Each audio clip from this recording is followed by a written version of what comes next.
Hello everyone, how are you all guys? I hope you all are fine. So हम आज का अपना topic start करते हैं। आज का हमारा टॉपिक है डॉक्यूमेंट ऑब्जेक्ट मॉडल। तो डॉक्यूमेंट ऑब्जेक्ट मॉडल क्या होता है? एक प्रोग्रामिंग एपीआई है एचटीएमएल के लिए और एक्सएमएल के लिए। इन डॉक्यूमेंट्स के लिए एक प्रोग्रामिंग एप्लीकेशन प्रोग्रामिंग इंटरफेस है। ये क्या करती है? ये डिफ़ाइन करती है किसी भी डॉक्यूमेंट का लॉजिकल स्ट्रक्चर और किस तरीके से उस डॉक्यूमेंट को एक्सेस किया जा सकता है और मैनिपुलेट किया जा सकता है। वह डॉक्यूमेंट ऑब्जेक्ट मॉडल प्रोग्रामर्स जो हैं वो क्या करते हैं? डॉक्यूमेंट्स को बिल्ड करते हैं, क्रिएट करते हैं और स्ट्रक्चर को नेविगेट करते हैं और उसमें एलिमेंट्स और कंटेंट्स को ऐड, मॉडिफाई और डिलीट भी कर सकते हैं। One important objective of document object model is to provide a standard programming interface that can be used in a wide variety of environment applications. तो ये क्या करते हैं? एक स्टैंडर्ड प्रोग्रामिंग इंटरफेस प्रोवाइड करते हैं जो हमारे डिफरेंट एनवायरनमेंट्स और एप्लीकेशंस में यूज़ किया जा सकता है। अब इसका एक एग्जांपल देखो। हमने ये क्या क्रिएट किया है? हमने ये टेबल क्रिएट किया है जिसमें 2 रोज़ क्रिएट करी हैं। फर्स्ट रो के एलिमेंट्स हैं Grove and Smith and second row में आएगा ओवर द रिवर एंड डोरे। तो इसका जब डॉक्यूमेंट ऑब्जेक्ट मॉडल बनाएंगे तो उसका क्या आएगा? First node is tree, then फिर रोज़, तो ये 2 रोज़ हैं। फिर फर्स्ट रो में आया table definition, Grove, Smith, over the river and Doren, ये सेकंड में आ जाएगा। ओके गाइज, नाउ अब सेकंड हमारा क्या आता है? DHTML। DHTML क्या होता है? Dynamic HTML। ये क्या होता है? It is a collection of technologies use together to create interactive and animated websites. अपनी वेबसाइट्स को एनिमेटेड और इंटरेक्टिव बनाने के लिए हम क्या यूज़ करते हैं? DHTML का। और वो किसके कॉम्बिनेशन के साथ यूज़ होता है?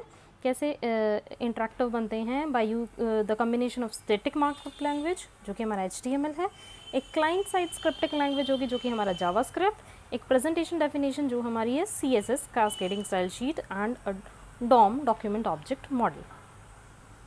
फिर क्या होता है? तो application DHTML was introduce by Microsoft. Microsoft ने इसे इंट्रोड्यूस किया था जब उसने इंटरनेट एक्सप्लोरर 4 को रिलीज़ किया था 1997 में। तभी हमारा क्या आया था? डायनामिक HTML आया था। उसके बाद हमारा कंसेप्ट आता है कास्केडिंग स्टाइल शीट्स का। कास्केडिंग स्टाइल शीट्स क्या होती हैं?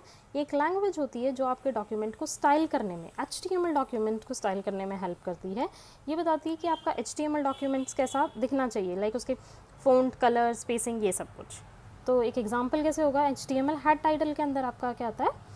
हेड टैग के अंदर आता है आपका स्टाइल टैग, और जो हम ये कर्ली ब्रेसेस स्टार्ट करके colour, colon and name of the colour value देंगे, जैसे रेड दिया मैंने, देन सेमी कॉलन। अब टेक्स्ट की अलाइनमेंट करी हमने सेमी कॉलन के साथ, सेंटर, और फिर कॉलन के साथ, एंड फिर एंडिंग होगी उसकी सेमी कॉलन के साथ। और जब इसमें और भी नंबर ऑफ एट्रीब्यूट्स हम यूज़ कर सकते हैं, एंड लास्ट में curly braces close, style tag close, head close. Okay, अब जब भी हम P टैग को यूज़ करेंगे, ये सब हमने किस पे दिया था? P पे दिया था, ये पैराग्राफ टैग पे लगाया था। तो जहाँ हम P यूज़ करेंगे उसका कलर ऑटोमेटिक रेड आएगा और टेक्स्ट की अलाइनमेंट उसकी सेंटर आएगी।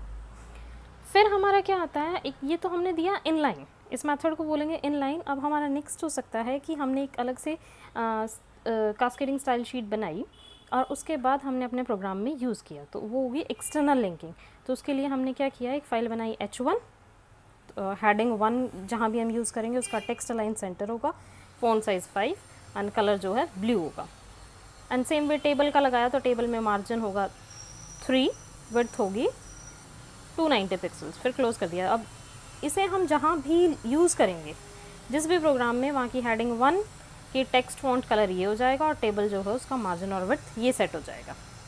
अब जो ये स्टाइल शीट थी इसको सेव करेंगे with any name dot CSS से, जैसे हम HTML की फ़ाइल को सेव करते थे with a name dot HTML से, ये CSS से यूज़ होगी। फिर HTML फाइल में हम ये लाइन यूज़ करेंगे, लिंक href, जैसे हमने इसे सेव किया स्टाइल शीट डॉट CSS, तो नेम ऑफ द फाइल, और रिलेशन REL स्टाइल शीट, मतलब रिलेशन क्या है href का और इस लिंकिंग का, तो ये क्या है, कैसा रिलेशन है इसका? Style sheet. अब हमारा क्या आता है? हमारे पास 3 वेज़ होते हैं जो हम एक CSS फाइल को इंट्रोड्यूस कर सकते हैं।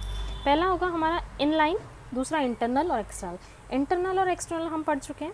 इनलाइन हमारा क्या होता है? जब भी हमें यूज़ हुआ तभी हमने स्टाइल डिफाइन कर लिया, लाइक पैराग्राफ टैग आया तो पैराग्राफ टैग में हमने डाल दिया style equals to colour colon blue, तो उसका कलर वहीं ब्लू हो जाएगा। तो ये है inline. It allows you to apply a unique style on an HTML element at a time, उसी टाइम पे करता है। इंटरनल आपने अपने हेड टैग में डिफाइन कर दिया स्टाइल्स को, तो वो इंटरनल लिंकिंग हो गई। और एक्सटर्नल एक सेपरेट फाइल आपने बनाई, फिर उसको लिंक की हेल्प से आपने किसी भी HTML डॉक्यूमेंट में एम्बेड कर दिया, तो वो क्या आ गया आपका external CSS। That's all for the day guys. Next class में हम पढ़ेंगे ASP। I hope you like the video. Thank you so much.